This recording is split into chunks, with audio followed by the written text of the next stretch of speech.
नमस्कार दोस्तों, मैं विकास शाक्य एक बार फिर से आप सबका स्वागत करता हूं अपने चैनल पर। और आज हम डिस्कस करने जा रहे हैं चैप्टर नंबर 5 त्रिपुरा रहस्य, इसके वर्स नंबर 102 से 113 तक। मैं आपको बता दूं कि अगर आप पहली बार ये वीडियो देख रहे हैं इस बुक का, जिसको एक्सप्लेन करने की कोशिश मैं कर रहा हूं, तो आपसे मेरा अनुरोध होगा कि आप पिछली वीडियो पे जरूर जाएं। एटलीस्ट जो 5वां चैप्टर है उसको बीच में से कभी भी ना देखें। उसको शुरू से अगर आपने नहीं देखा है और पिछला वीडियो अगर आप देख भी रहे हैं और भूल गए हैं, तो पिछले वीडियो को जाकर के एक बार फिर से देखें। या एटलीस्ट जो एक सीक्वेंस बताया गया है, जो हेमलेखा है, हेमलता है, जो पूरी कहानी बता रही है। अब वो पूरी जो कहानी बता रही है वो इस तरीके से बता रही है कि जितने भी एलिमेंट्स होते हैं जो हमें इम्पैक्ट करते हैं, जो हमें इन्फ्लुएंस करते हैं, हमारे कैरेक्टर को शेप करते हैं, किस तरीके से हमारी जो जर्नी है, स्पिरिचुअल जर्नी, और जो हमारी मेटलिस्टिक लाइफ की जर्नी है, किस तरीके से ये ट्रांजिशन करती है। उस ट्रांजिशन का पूरा मैकेनिज्म पर्सोनिफिकेशन के माध्यम से बताया गया है। जितनी भी चीजें हमें प्रभावित करती हैं, हमारा मन हो, हमारी बुद्धि हो, हमारी मूर्खता हो, ठीक है, हमारा जो चाल चलन है, हमारी वासनाएं हो, किस प्रकार से हमारे चरित्र को गठित करती हैं, कैसे ये हमारे कैरेक्टर को शेप देती हैं, इन सबको एक कहानी के माध्यम से समझाया गया है। तो उस कहानी के माध्यम से समझाने के लिए यहाँ पर कुछ कैरेक्टर्स बनाए गए हैं इस कहानी में। और वो कैरेक्टर्स कुछ और नहीं है। जैसे हमारा मन है, ये एक कैरेक्टर हो गया। हमारी बुद्धि है, ये एक कैरेक्टर हो गया। चित्त है, एक कैरेक्टर ये हो गया। हमारा जो चित्त होता है वो कैरेक्टर हो गया। और इसमें जो मुख्य कैरेक्टर है, जिसको हेमलेखा या हेमलता के नाम से यहाँ पर पुकारा गया है। आई थिंक हेम कुछ जगहों पे हेमलेखा लिखा है, कुछ जगहों पे हेमलता भी लिखा है, जिस बुक को मैं रेफर कर रहा हूँ। तो आई बिलीव कि दोनों ही नाम उसके सिनोनिम है। अदरवाइज आप उसको हेमलता लेकर के चलिए। तो हेमलता जो है मेन कैरेक्टर है, और वो है बुद्धि। हेमलता जो है वो बुद्धि का पर्सोनिफिकेशन है। ठीक है, यानी बुद्धि को अगर किसी इंसान के रूप में देखना हो तो हेमलेखा या हेमलता के रूप में यहाँ पर दिखाया गया है। ये वही है जो कि अपने पति को कहानी सुना रही है। और ये जो कहानी सुना रही है वो इस तरीके की कहानी है कि किस प्रकार से हमारी जो ट्रांजिशन होती है स्पिरिचुअल लाइफ में, फिजिकल लाइफ से, सॉरी, मेटलिस्टिक लाइफ से आपकी स्पिरिचुअल लाइफ में, या फिर आप ये कह लीजिए कि एक लस्टफुल लाइफ जीते जीते किस तरह से हम थकने हारने के बाद ईश्वर की शरण में जाते हैं। जो सुख हम संसार में खोज रहे होते हैं उसकी कोई चरम सीमा हमें नहीं मिलती। तो हम जानते हैं कि कोई ना कोई चीज ऐसी है जो इस संसार से अलग है, जो वास्तविक सुख का, वास्तविक आनंद का कारण होगी, और तब हम उसकी तरफ मुड़ते हैं, तो कारण को खोजते हैं जो कि वास्तविक आनंद देता है। राइट। तो इस संसार में हर आदमी सुखी होना चाहता है। एक ही चीज हर आदमी चाहता है, सुखी होना। उस सुख क्या है उसे आज तक पता नहीं चला। क्योंकि कुछ लोगों के लिए सुख ये है कि अगर जब तक पढ़ाई कर रहे हैं तब तक जॉब न मिल पाना एक दुख है। जब जॉब मिल जाएगी तो मैं सुखी हो जाऊंगा, ऐसा सोचते हैं। जॉब मिलने के बाद फिर शादी हो जाए मेरे मनपसंद की लड़की से, तब सुख है। शादी हो जाए तो फिर हमारे बच्चे हो जाएं, अब सुख है। मतलब कुल मिलाकर के हम वो पूर्णता खोजते हैं जिस पूर्णता के बाद हमें सुख का अनुभव हो, लेकिन कहीं पर भी ये पूर्णता हमें मिलती नहीं है। तो जब हम थक हार करके बैठ जाते हैं, जब हमें समझ में नहीं आता कि आखिर में वो पूर्णता क्या है, एक समय ऐसा भी आ सकता है कि आप संसार के सबसे धनी व्यक्ति बन जाओ। सबसे धनी, जिसके जैसा कोई धनी नहीं है, एलन मस्क से भी ज्यादा पैसे कमा लो। उस दिन भी आपके पास कुछ ना कुछ ऐसा रह जाएगा जो कि कम लगेगा आपको, कि हाँ कुछ और भी रह गया है, मेरी पूर्णता अभी सिद्ध नहीं हुई है। इस तरीके से आगे बढ़ते बढ़ते जब आप थक जाते हो, जब आप शांत बैठते हो किसी दिन और आप सोचते हो कि आखिर में पूर्णता कहाँ है, बस वही एक क्षण, ये सोचने भर से नहीं होगा कि हाँ किसी दिन बैठ करके मैं सोच लूंगा। ये आपके सोचने से नहीं होता, ये एक दिन थॉट स्पार्क करता है।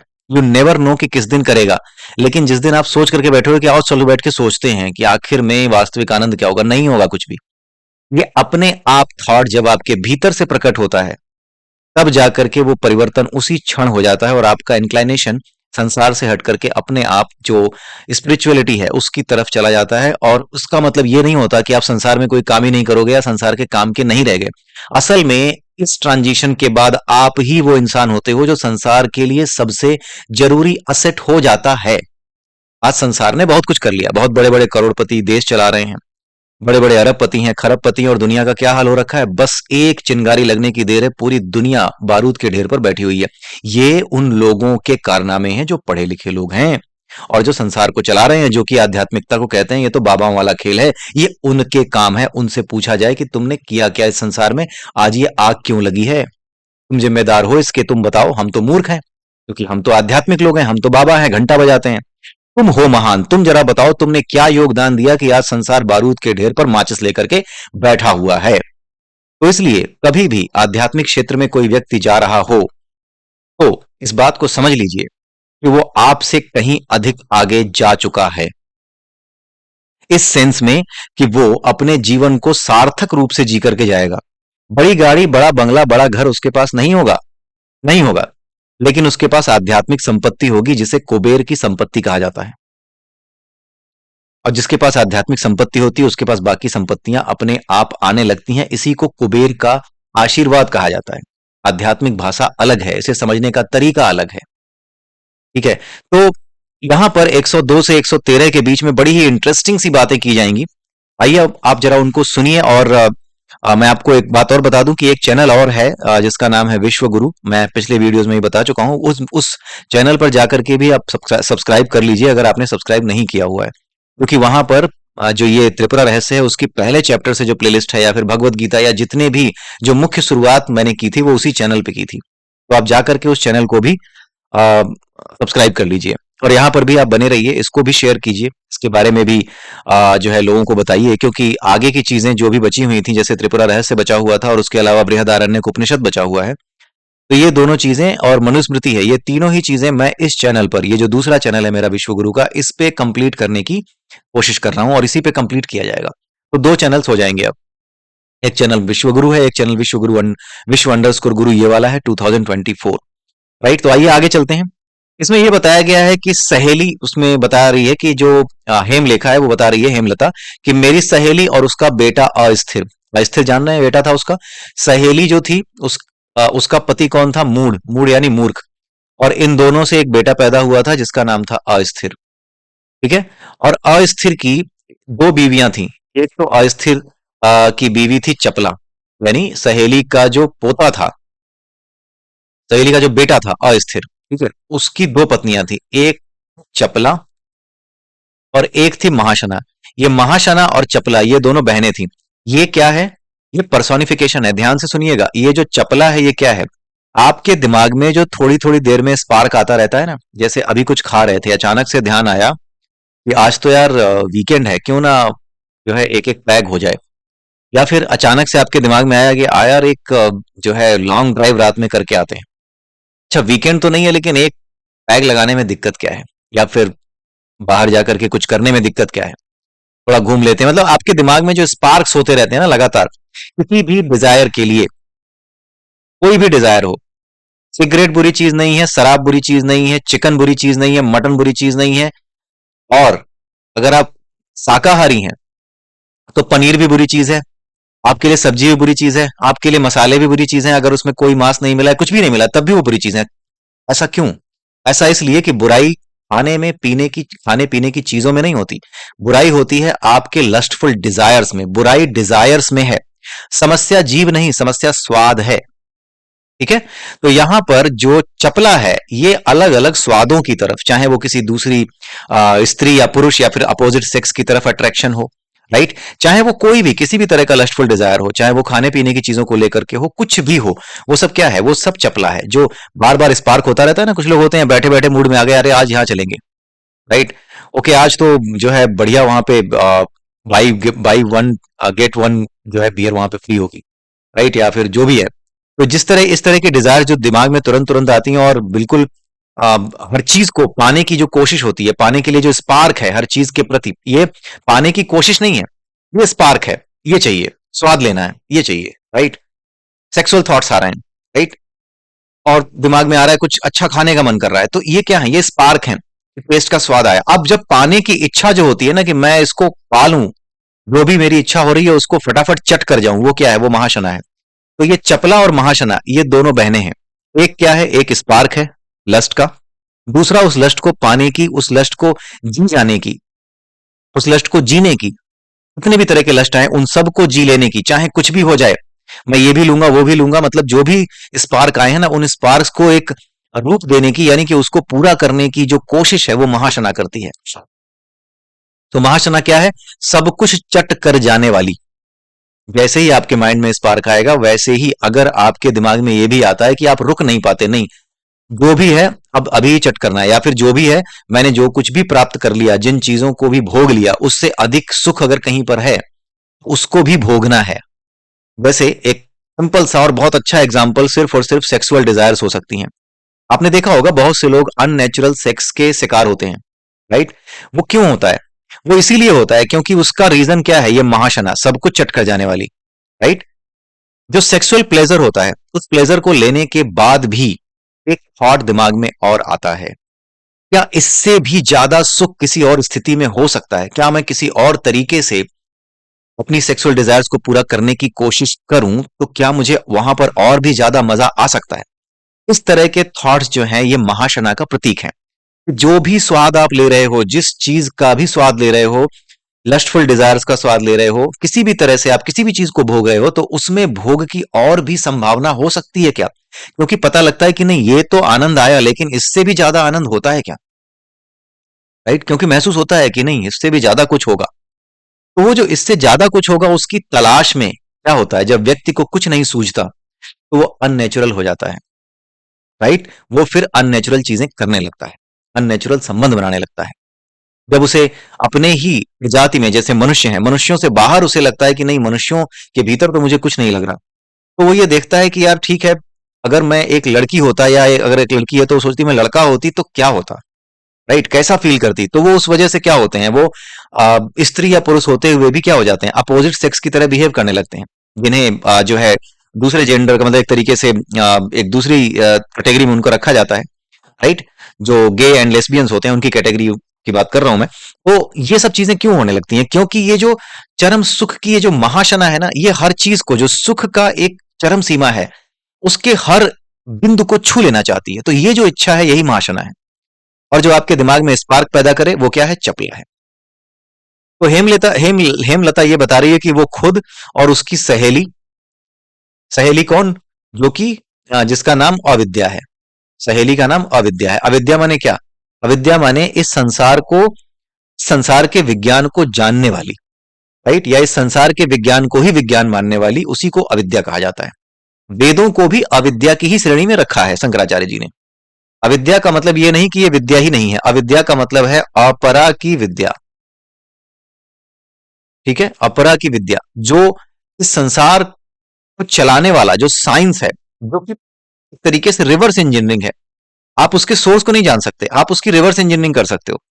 आप ये तो जान सकते हो कि डीएनए और आरएनए मिलकर के प्रोटीन और जो हमारे जो जेनेटिक मटेरियल है उसका निर्माण करते हैं, लेकिन ये खुद क्या है, ये आए कहां से हैं, इनको बनाने वाला कौन है, यू कैन नेवर नो।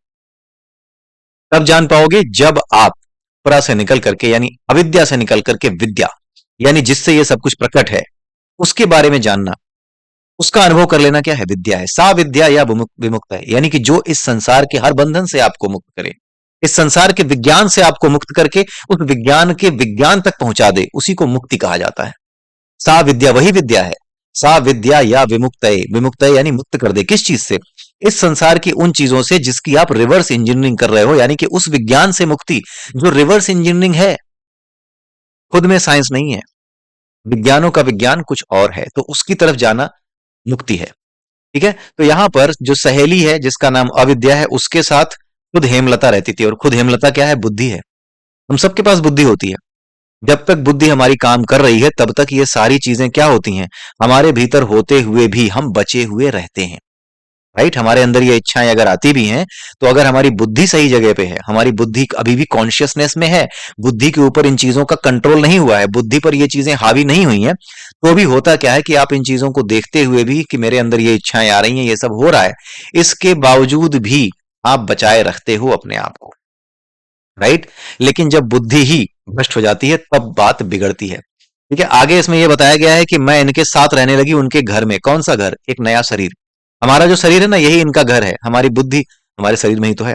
ये सब पर्सोनिफिकेशन किए गए, सिंपल सी चीज है। तो बुद्धि हमारे घर में यानी हमारे शरीर में रहती है, और सहेली अविद्या यानी इस संसार का, इस प्रकृति का ज्ञान जिसको अविद्या कहा जाता है, उसका कुछ अंश या बहुत कुछ, वेदों के रूप में बहुत कुछ बहुत से लोगों को पता होता है।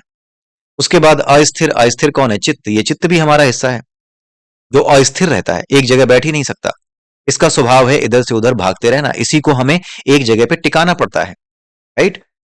उसको हम ध्यान कहते हैं, ध्यान लगाना कहते हैं। उसके अलावा हमारा ये जो महाशना की बात की और चपला की बात की, इन दोनों के बारे में हमने काफी डिस्कस किया, तो ये दोनों भी हमारे भीतर ही रहती हैं। और खुद हेमलता यानी बुद्धि, वो तो बात कर ही ली हमने। अब उसके अलावा क्या किया गया कि दूसरी लाइन, आगे की लाइन यहां पर यह बताई गई है कि जब साथ में रह रहे थे, तो साथ में रहते समय जो ससुर था, इसका, महाशना का, महासना के साथ रहने लगी। महासना जो है अस्थिर के साथ रहने लगी, लेकिन ये लोग भी साथ में रह रहे थे।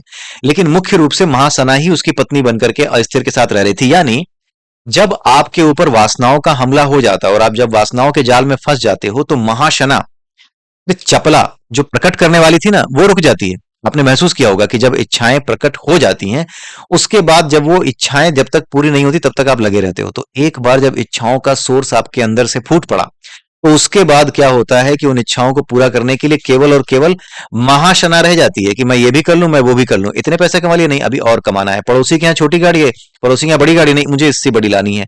ये जो चरम सीमा प्राप्त करने की कोशिश है, इसी को पर्सनिफिकेशन किया गया है महासना के नाम से। तो ये पर्सनिफिकेशन है महासना के नाम से।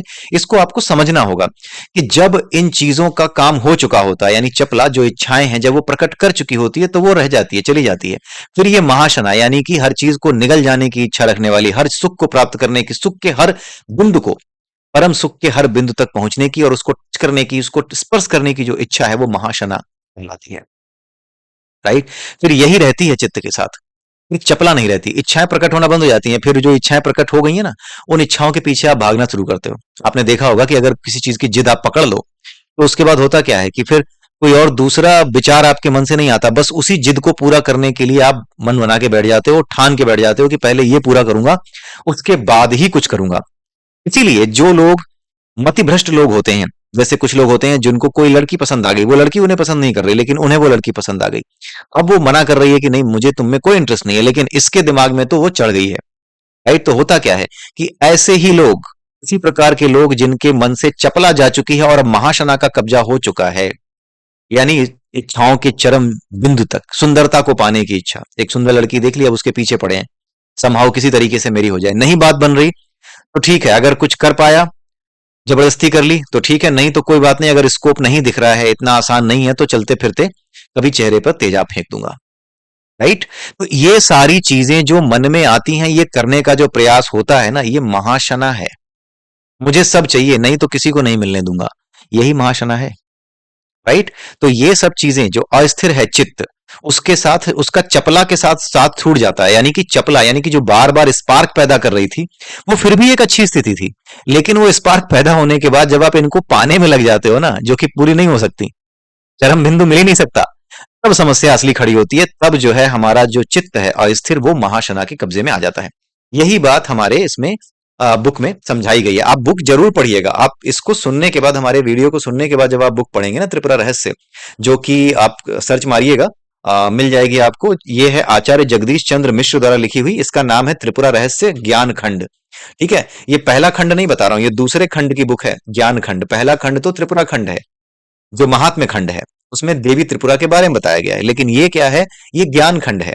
त्रिपुरा देवी का ज्ञान है, वो कैसे उसके मतलब त्रिपुरा देवी जब काम करती हैं, यानी त्रिपुरा देवी कुछ और नहीं, ये शक्ति है ना जो इस संसार को चला रही है, जो ऊर्जा है, वो ऊर्जा किस प्रकार से हमें प्रभावित करती है, वही तो हम समझ रहे हैं। उसी को ज्ञान कहा गया है, वही ज्ञान खंड के रूप में हमारे सामने रखी गई है। ठीक है।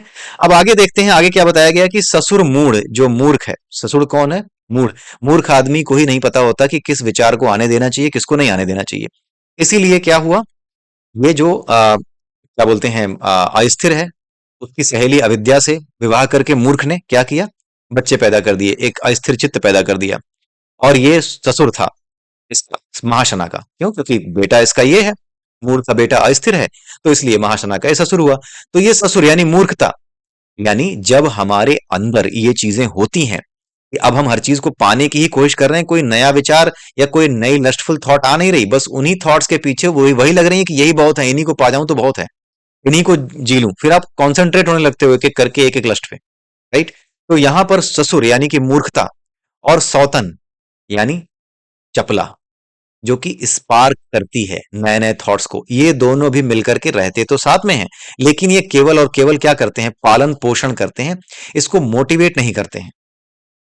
ठीक है। ससुर और सौतन ने जमकर पालन पोषण किया। ठीक है। किनका, अस्थिर का और अस्थिर के बच्चों का। ठीक है। और जो हेमलता है, वो इनके साथ रहती थी, यानी बुद्धि हमेशा इनके साथ रही। ठीक है। अब आगे ये बताया गया है कि महाशना के वश में चित्त यानी अस्थिर जो है, वो उसके पूरी तरह से वश में आ चुका था। यानी कि जो हर चीज को पाने की इच्छा है, लस्टफुल डिजायर्स को पूरा करने की जो एक्सट्रीम इच्छा है उसी को महाशना कहते हैं। उसी के वश में अब चित्त आ जाता है। अभी हमने डिस्कस किया। अब हेमलता ये बताती है कि मैं अपनी सहेली के बचाव में लगी रहती थी। सहेली यानी अविद्या, उसके बचाव में लगी रहती है। इसका क्या मतलब है?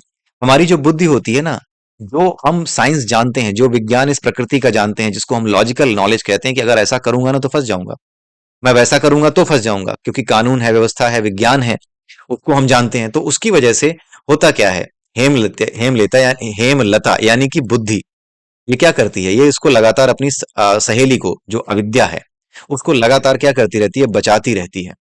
राइट, उसको गलत दिशा में जाने नहीं देती है जब तक बुद्धि जीवित है। लेकिन उसके बाद क्या होता है, उसने बताया कि मेरी वजह से ही, मेरी उपस्थिति से ही सारे लोग बचे थे। सही बात है, बुद्धि अगर समाप्त हो जाए तो क्या होगा, सब समाप्त हो जाएगा। इसके बारे में एक श्लोक दिया गया है भगवत गीता में, उस श्लोक को आप देख लीजिएगा। चैप्टर नंबर 2 में मैं दिखाई देता हूं आपको, भगवत गीता चैप्टर 2, यहां पर देखते हैं।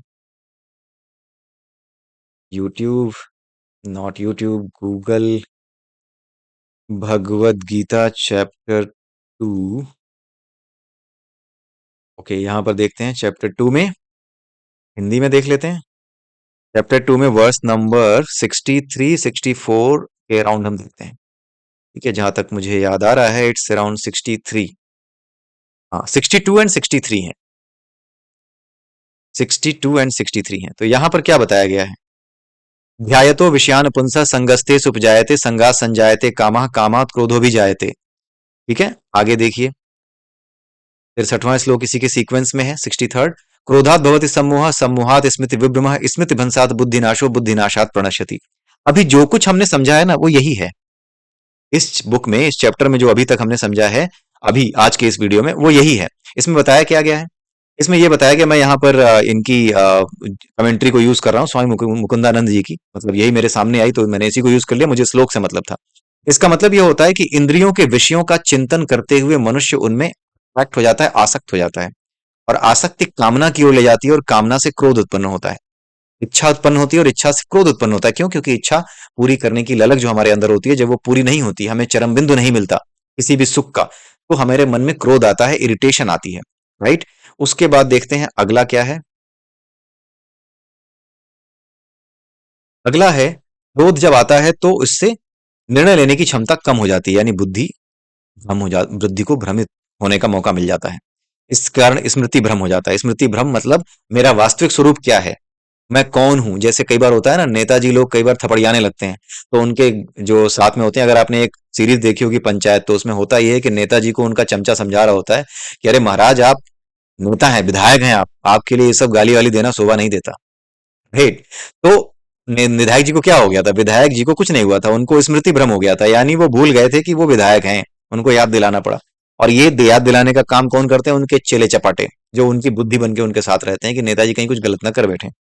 ये आसपास जो चेले चपाटे होते हैं ना, वो इसीलिए रखे जाते हैं, दे आर कुशन कवर। क्योंकि जो लीडर होता है, बहुत कम ऐसे नेता होते हैं, बहुत कम, पावर मिलने के बाद अंदर इस प्रकार का क्रोध या अहंकार या इस तरह की भावना ना आए।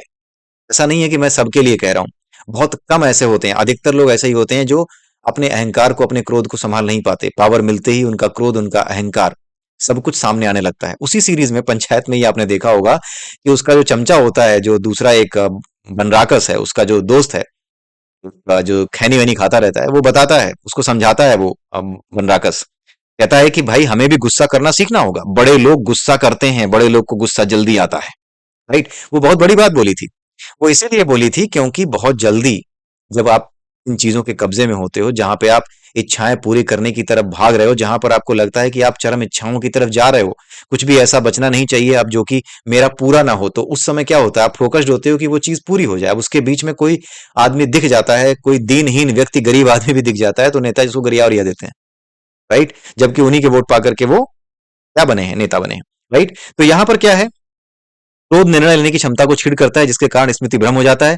जब स्मृति भ्रमित हो जाती है तब बुद्धि का नाश होता है। अब ये देखिए, ये बुद्धि का नाश जो होता है ना, यानी हेमलता, अब हेमलता के नाश की बात आ रही है। अब इसको ध्यान से सुनिएगा, मैंने आपको समझाने के लिए इस यहाँ पर श्लोक को कनेक्ट किया है, क्योंकि भगवत गीता एक ऐसा ग्रंथ है जिसको पढ़ने के बाद, जिसके वीडियो बनाने के बाद मैंने खुद ये नहीं सोचा था कि मैं इतने वीडियो और बनाऊंगा, क्योंकि मुझे खुद नहीं लगता कि भगवत गीता पढ़ने के बाद कुछ और ऐसा है, उसको समझने के बाद कुछ और ऐसा है जिसको कि समझने की आवश्यकता रह जाती है।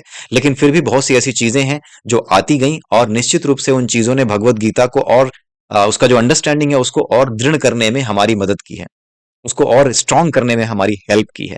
राइट? तो बुद्धि का नाश होता है और बुद्धि के नाश होने पर मनुष्य का पतन हो जाता है। अब आइए वापस आते हैं, यहां पर क्या है?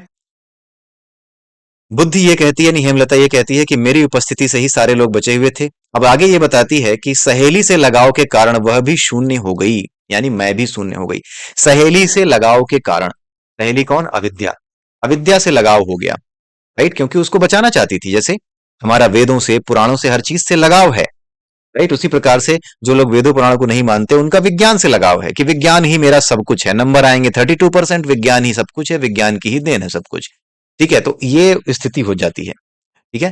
तो सहेली से लगाव के कारण, इस सहेली से, अविद्या से लगाव के कारण वह भी, यानी हेमलता भी शून्य हो गई, यानी वो भी अविद्या जैसी ही हो गई। वो भी इसी में फंसने लगी, वेदों में, विज्ञान में, संसार में, इन्हीं चीजों में फंसने लगी। अब क्योंकि उसकी सहेली से लगाव था, तो सहेली तो अकेले तो आई नहीं, तो कॉम्बो ऑफर में आई है वो। तो अस्थिर से लगाव के कारण वह भी अस्थिर हो गई, यानी चित्त का स्वभाव जो होता है वही बुद्धि का स्वभाव भी होने लगा। यानी बुद्धि भी कैसे काम करने लगती है? जब आप वासनाओं के ज्यादा अधीन हो जाते हो तो बुद्धि भी चित्त की तरह काम करने लगती है, यानी चित्त और बुद्धि में अंतर नहीं रह जाता। आपकी बुद्धि थोड़े समय कुछ और सोच रही होगी, तुरंत ही कुछ और सोचने लगेगी। अभी आपकी बुद्धि किसी काम में लगी थी, तुरंत ही आपकी बुद्धि किसी और को गाली देने में लग गई। राइट? लोग समझ ही नहीं पाते हैं कि अरे तुम कर क्या रहे थे, करने क्या लगे। राइट? तुम जा रहे थे कहीं और, तुम्हारा दिमाग कहीं और था, किसी आदमी ने जरा सा तुम्हारी गाड़ी को टच क्या कर दिया, तुम तो उसको गोली मारने उतर आए। ये है बुद्धि का अस्थिर होना। यानी जब बुद्धि इतनी ज्यादा अविद्या से, सहेली से इतनी आसक्त हो कि उसके साथ आने वाली बाकी चीजों को वो देख ही ना पाए, तो वो चीजें क्या करने लगती हैं? बुद्धि को प्रभावित करने लगती हैं। सहेली से लगाव के कारण वह भी शून्य, यानी अविद्या जैसी हो गई। अस्थिर से लगाव के कारण वह भी अस्थिर हो गई, यानी चित्त से लगाव के कारण, जो अस्थिर है, जो बेटा था सहेली का, उससे लगाव के कारण वह भी अस्थिर हो गई। क्योंकि आपने पुराने एक वीडियो में देखा होगा कि अस्थिर को इसी ने पाला था। अस्थिर को दे करके चली गई थी इसकी सहेली, हेमलता, हेमलता को दे करके चली गई थी, यानी बुद्धि के पास में चित्त को रख करके चली गई थी।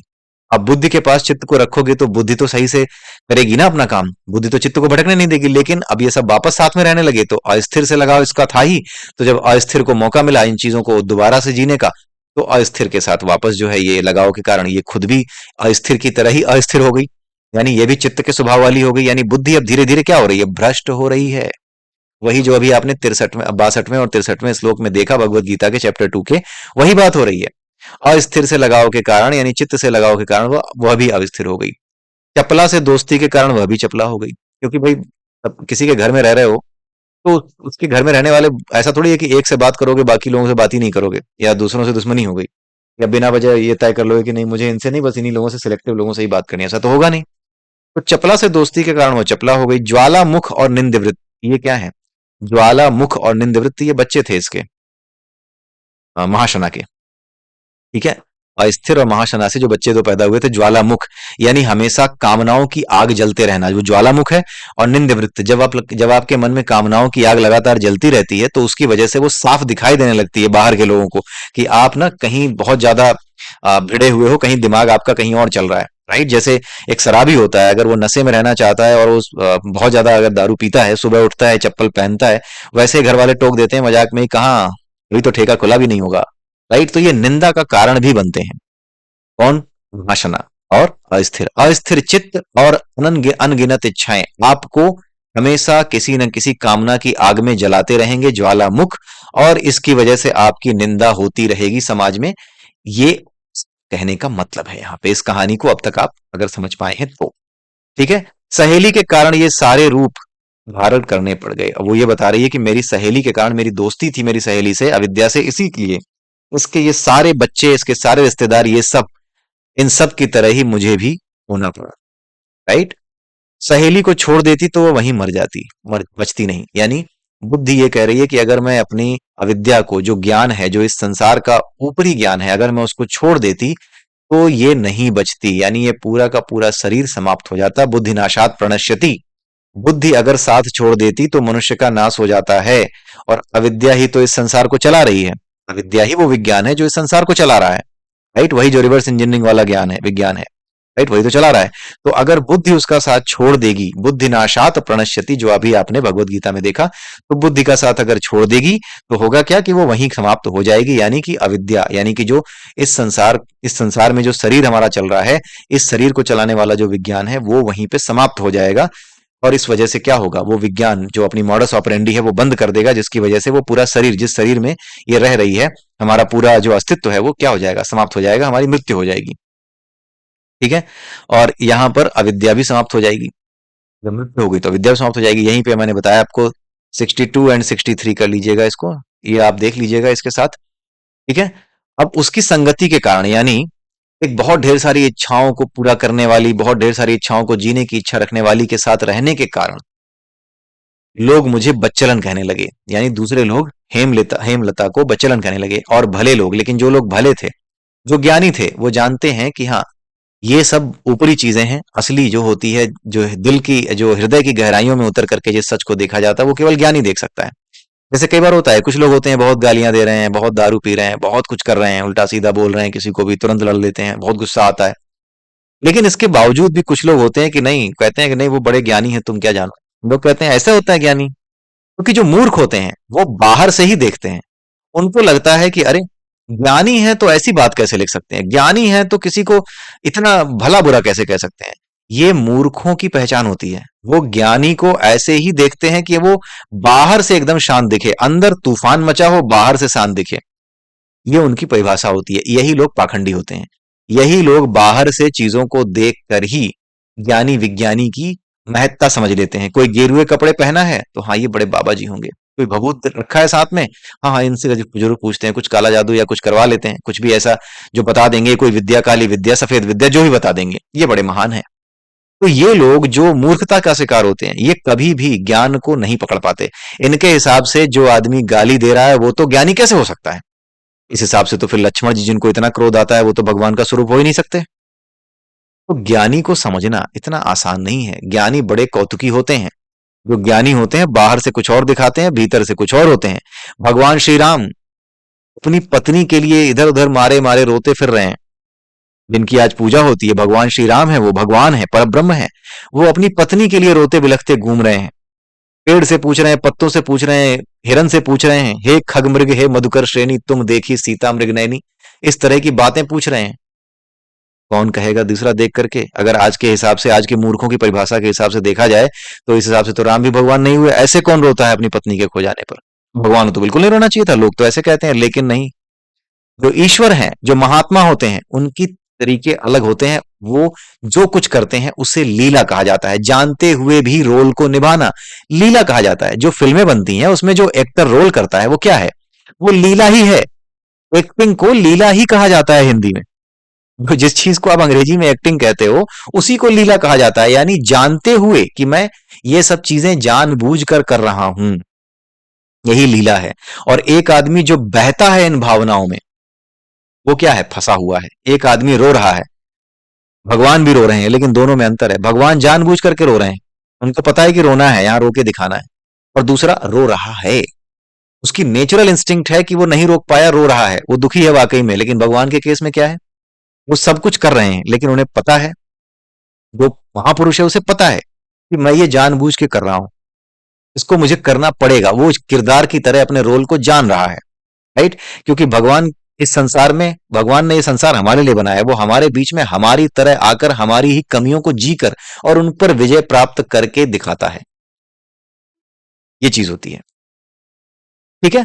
तो यहां पर क्या है, इसके आगे उन्होंने बताया, हेमलता ने, कि जो भले लोग थे, जो ज्ञानी थे, वो लोग मुझे बेदाग समझते थे। ठीक है। जैसे कई बार होता है, मेरे कुछ दोस्त हैं और उन दोस्तों में कुछ ऐसे हैं जो बहुत ज्यादा सिगरेट पीते हैं, शराब पीते हैं, सब कुछ करते हैं। और मैं जब दूसरों के सामने उनकी तारीफ करता हूं तो लोग कहते हैं कि कैसा दोस्त है, कैसे तुम उसको ज्ञानी कह सकते हो, कैसे तुम उसको इंटेलिजेंट कह सकते हो, तो शराब पी लेता है, ये कर लेता है। उनको मैं क्या समझाऊं कि तुम्हारी बुद्धि अलग ही लेवल पे है। तुम्हारी बुद्धि तो इस लेवल पे है कि तुम भगवान राम को भगवान इसलिए मानते हो क्योंकि लोगों ने कह दिया है तुमसे। लेकिन तुम्हारे विचार और तुम्हारी पहचानने वाली जो अकल है, ईश्वर को पहचानने की, ईश्वर को समझ पाने की जो अकल है, अभी भी कहीं ढकी हुई है। ढक्कन लगा हुआ है, राइट, है ना, तो ये चीज होती है। तो यहां पर आगे अब हेमलता ये बताती है, अपनी माँ के बारे में बताना शुरू किया उसने। आगे हम समझेंगे कि माँ के बारे में उसने क्यों बताया, लेकिन यहां पर इस वीडियो में बाकी बचे हुए वीडियो में समझते हैं कि वो क्या बताना चाह रही है। हेमलता ये कहती है कि मेरी माँ जो है वो बड़ी पाक दामन औरत थी, यानी कि बहुत ही प्योर थी।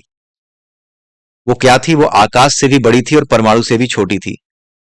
अब आप सुनते जाइएगा, आकाश से बड़ी और परमाणु से भी छोटी, सब कुछ जानकर भी वो अनजान थी, सबका सहारा होते हुए भी किसी का आसरा नहीं थी, सबका आधार होते हुए भी खुद निराधार थी। दुनिया की हर शक्ल में, हर चीज में वो थी, लेकिन उसकी शक्ल किसी ने नहीं देखी। सबसे मिलकर भी सबसे अलग रहती थी। वह हर जगह दिखती थी, किंतु उसे किसी ने नहीं देखा। न उसके माता है न पिता, वो स्वयंभू है। ठीक है, आनंदमय होकर भी निरानंद है। वैसे आम के पेड़ में जब फल लग जाते हैं तो उसमें बड़े मीठे मीठे फल आते हैं, लेकिन असली चीज तो बीज है। लेकिन उस बीज में कोई स्वाद होता है क्या? उस बीज में कोई स्वाद नहीं होता। तो आनंदमय होकर भी, यानी जो आनंद का स्रोत है, आम का बीज आम के फल के स्वाद का मेन सोर्स है, लेकिन खुद वो बीज क्या है? निरानंद है, उसमें कोई आनंद नहीं आएगा, थूक दोगे तुरंत। ठीक है, मेरी तरह उसकी अनेक संतानें हैं, सागर की लहरों की तरह मेरी बेशुमार बहनें हैं। ये हेमलता बता रही है। मेरी ही तरह चाल चलन वाली हैं वो सब की सब। मुझ में मंत्र की बड़ी ताकत है, यानी बुद्धि, बुद्धि में मंत्र की बड़ी ताकत है। इसका मतलब समझिए, बुद्धि में मंत्र की बड़ी ताकत है। इसका क्या मतलब है? मंत्र का मतलब होता है उपाय, समाधान, सुलझा लेना, किसी समस्या को सुलझा लेने के लिए जो रिक्वायर्ड मॉडस ऑपरेंडी है उसको इनेबल कर देना। This is the power of बुद्धि, और इसी को मंत्र कहते हैं। मंत्र कुछ और नहीं होता, वो आप संस्कृत में जो चीजें बोलते हो, सुनते हो, जो नॉर्मल तौर पे आप आम तौर पे जानते हो, नॉर्मल वे में जो आप जानते हो, वो मंत्र की बहुत छोटी परिभाषा है। मंत्र वो भी है, लेकिन मंत्र की बड़ी परिभाषा और जो सटीक परिभाषा है वो ये है, समाधान की मॉडस ऑपरेंडी हमारे दिमाग में आना। कहाँ आती है? वो बुद्धि के पास आती है। इसलिए बुद्धि कह रही है, यानी हेमलता कह रही है कि मुझ में मंत्र की बड़ी ताकत है, उपाय की बड़ी ताकत है। इसलिए अपनी सहेलियों के साथ रहते हुए भी, यानी इन सब चीजों के साथ रहते हुए भी, मैं इनसे अलग रहती हूं और बेदाग रहती हूं। यानी बुद्धि फिर भी हमेशा अलग रहती है। बुद्धि यहां पर इसलिए ऐसी बताई गई है क्योंकि आप चाहे कितने भी बड़े क्रिमिनल हो जाएं, गुस्से में कुछ भी कर जाएं, लेकिन बुद्धि आपसे कहती है कि बेटा गलत तो तुमने कर दिया है, गलती तो हो गई है। केवल आपकी बुद्धि ही वो है जो आपको सच बताती है। कि आप उसे माने ना माने, बाहर आप अपना दिमाग लगाते हैं, भाई मैं क्यों गलत कह दूं खुद को, ये सारी चीजें हैं। अच्छा, अब ये देखिए यहां पर ये जो जितने गुण बताए गए हैं, आकाश से भी बड़ी और परमाणु से भी छोटी, सब कुछ जानकर भी अनजानी, सब क्या है? ये सब क्या है? ये सब परमात्मा के गुण हैं। जो आत्मा है, जिसका सोर्स परमात्मा है, उसी के गुण है ये। भगवान कृष्ण ने भगवत गीता में बताया ना कि मैं सब कुछ जानता हूं, लेकिन फिर भी सबसे अलग रहता हूं। मैं सबका सहारा हूं, लेकिन फिर भी किसी एक को व्यक्तिगत रूप से आसरा नहीं देता। मैं सबका आधार हूं, लेकिन खुद निराधार हूं। तो ये कहां किसकी बात हो रही है? ये इस प्रकृति की ही बात हो रही है। इस प्रकृति में जो परमात्मा का प्रकट रूप है, जिसकी वजह से इस प्रकृति में तरह तरह के रूप रंग दिखाई देते हैं, उस मॉडस ऑपरेंडी के बारे में, उस मॉडस ऑपरेंडी का जो नेचर है, वो क्या करती है, उसके बारे में बताया जा रहा है। यानी मॉडस ऑपरेंडी वाले साइंस की जो मॉडस ऑपरेंडी है, वो क्या करता है? इन चीजों को पैदा करने के बाद क्या इसमें हस्तक्षेप करता है? नहीं। वो सब कुछ जानकर अनजान होता है। दुनिया की हर शक्ल में वो मौजूद है, लेकिन उसकी कोई शक्ल नहीं होती। न तस्य प्रतिमा अस्ति। सबसे पहले, सबसे मिलकर भी अलग है। हर जगह दिखाई देती है, लेकिन उसे किसी ने नहीं देखा। हर चीज में, चींटी में, कुत्ते में, बिल्ली में, हर चीज में वो है, लेकिन उसे किसी ने नहीं देखा। यानी कि वो शकल सूरत तो है नहीं, वो अलग अलग शकल सूरतों में ही प्रकट होती है। तो ये भगवान कृष्ण की बात की जा रही है, लेकिन यहाँ पर स्त्रीलिंग के रूप में इस्तेमाल किया जा रहा है। क्यों किया जा रहा है? क्योंकि ये वही शक्ति है जो इस संसार को चलाती है, जिसे त्रिपुरा कहते हैं। ठीक है, वो त्रिपुरा क्या है? उसी त्रिपुरा की शक्ति से भगवान श्री कृष्ण, वही वो भी यही बताते हैं कि मैं ये हूं, मैं वो हूं, मेरे इतने सारे गुण हैं, ये सब वो बताते हैं। राइट, इसीलिए तंत्र में अगर आप ध्यान से देखेंगे तो तंत्र में पढ़िएगा कभी, तंत्र जो साधना करते हैं उनके लिए भगवान कृष्ण और काली अलग नहीं है, दोनों एक ही हैं। भगवान कृष्ण और काली दोनों को एक ही मान के वो पूजा करते हैं, जो तंत्र सेक्ट में होते हैं। राइट, अब क्योंकि ये जो त्रिपुरा रहस्य है, ये भी क्या है? ये तंत्र यानी कि विज्ञान के विषय में बता रहा है। तंत्र का मतलब क्या होता है? एक सिस्टम। तंत्र मतलब वो तंत्र मंत्र नहीं, झाड़ फूक वाला तंत्र मंत्र नहीं होता। लोगों ने उसको जोड़ लिया है उससे, क्योंकि लोग यही देखते चले आए कि तंत्र मंत्र का मतलब जो बातें करते हैं वो यही करते हैं कि कभी झाड़ फूक कर दी, कभी कुछ कर दिया, कभी कुछ कर दिया। तो इस वजह से वो लोग जो है ये सोचते हैं कि नहीं, तंत्र मंत्र का मतलब यही है, ओम हीम क्लीम करना, राइट, यही है इसका मतलब। लेकिन ऐसा नहीं है। तंत्र का मतलब होता है सिस्टम, सिस्टम का मतलब होता है मॉडस ऑपरेंडी को इनेबल करने वाला एक mechanism, that is called system, जिसको तंत्र कहते हैं। हिंदी में तंत्र ही कहा जाता है सिस्टम को। आपने पढ़ा होगा साइंस में, परिसंचरण तंत्र, पाचन तंत्र, है ना, ये क्या है? ये तंत्र मंत्र है क्या? नहीं जी। तंत्र, शुद्ध हिंदी में तंत्र ही इसको कहा जाता है, और इसका मतलब होता है मॉडस ऑपरेंडी को इनेबल करने वाला मैकेनिज्म, दैट्स इट, राइट। तो उसी तंत्र की बात यहां पर हो रही है। तो जो तंत्र को मानने वाले लोग हैं, जो तंत्र सेक्ट को जानते हैं, वो जानते हैं कि तंत्र में जो कृष्ण है, विज्ञान के हिसाब से कृष्ण और काली दोनों अलग नहीं है, दोनों एक ही है। ठीक है, ये चीज बताई गई है। आई होप आपको समझ में आया होगा। ये सब गुण ईश्वर के हैं। और यहाँ पे बुद्धि कह रही है कि हेमलता कह रही है कि मेरी तरह उसकी अनेक संतानें हैं। भाई, ईश्वर की संतानें बहुत सी हैं। हम सब ईश्वर की संतानें ही हैं। कुत्ते, बिल्ली, गाय, भैंस, भेड़, बकरी जो भी हैं, सब ईश्वर की संतानें ही हैं। और ये सब की सब क्या है? मेरी तरह चाल चलन वाली, यानी सब की सब मेरी ही तरह फंसती हैं और उभरती हैं, फंसती हैं, उभरती हैं। ठीक है, बचाती हैं अपने बाकी गुणों को, अविद्या को बचाती हैं। सब मेरी तरह की चाल चलन वाली हैं, और साथ में मुझ में मंत्र की, यानी मॉडस ऑपरेंडी को जानने की बहुत बड़ी शक्ति है। मैं उपाय निकाल लेती हूँ, किस प्रकार से बचाया जाए ये जान जाती हूँ।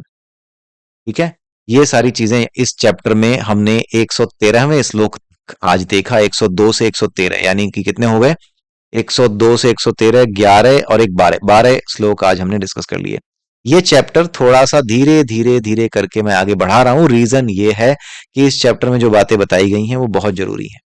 अगर यह चीजें आप समझ जाते हैं तो आप अपने व्यक्तिगत जीवन में भी स्पिरिचुअल ग्रोथ में आपको काफी हेल्प मिलेगी। कौन सी चीज कब होती है, कैसे आएगी, इस प्रकार से आएगी, उसके लिए आप तैयार रह सकें, राइट। अगर आपकी लाइफ में अब लस्टफुल डिजायर्स बहुत ज्यादा बढ़ चुकी हैं, तो अब अगला स्टेप क्या होगा वो इसमें एकदम साफ बताया गया। यही होगा जो यहाँ पे लिखा हुआ है ना, यही होगा। आप अपनी भविष्यवाणी खुद कर पाओगे। और ऐसा नहीं कि आप कुछ करोगे, जो यहाँ लिखा है वो करोगे ना, ना, ये आपके साथ होगा। आप करोगे नहीं, आपके साथ होगा, राइट। ये मत सोचना कि हाँ आप सोचोगे, बैठोगे, उसके बाद आओ ये करेंगे आज से, ये नहीं होता। ये अपने आप होता है, राइट। ठीक है, तो इसी के साथ ये वीडियो मैं यहीं समाप्त करता हूं। अगले वीडियो में हम फिर मिलेंगे। तब तक के लिए जय सिया राम, जय श्री कृष्णा, जय श्री राधे, ओम नमः।